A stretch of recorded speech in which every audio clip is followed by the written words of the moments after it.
جنرال موبین څنګه طالبانو ته غوسه شوی دی؟ د علي وزیر له عکس سره څه حیرانونکی کار وشو؟ د دې ترڅنګ درسره نور مهم خبرونه هم شریکوم، خو په دې شرط چې ویډیو تر اخره وګورئ.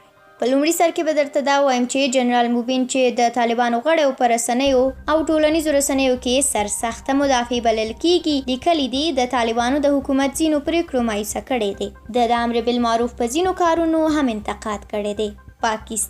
د پاکستان قومي اسمبلی کې د دوشنبې په ورځ لومړي وزیر عمران خان ته د باور رایې ورکولو پر مهال د شمالي وزیرستان د استازي علي وزیر په څوکۍ د هغه عکس ایښودل شوی و. یاد دې وي چې علي وزیر له تېر شاوخوا یو نیم کال راهیسې د کراچۍ زندان کې بندي دی. په تېر کې د قومي اسمبلی ځینو مهمو غونډو پر مهال علي وزیر ته اجازه ورکړل شوې وه چې د خپلې رایې کارولو لپاره له زندانه پلازمینې اسلام آباد کې د پارلمان ودانۍ ته ولېږدول شي. د پښتون ژغورنې غورځنګ او د علي وزیر ملاتړي تور لګوي چې نوموړی په یوه جعلي قضیه کې زنداني شوی او باید انصاف ورسره وشي.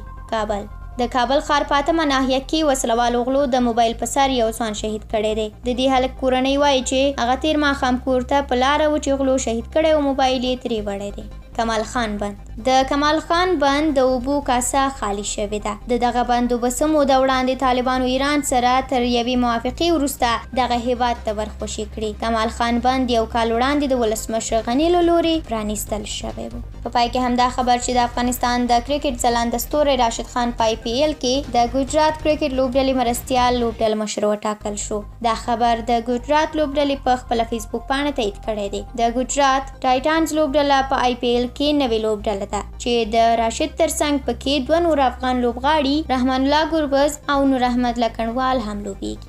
مننه کوم چې ویډیو مو ولیدله. د سول افغان څخه نور مهم تازه خبرونه هم لیدلی شئ، نو سبسکرایب یې کړئ. تر بیا چې راځم ښه وخت ولرئ.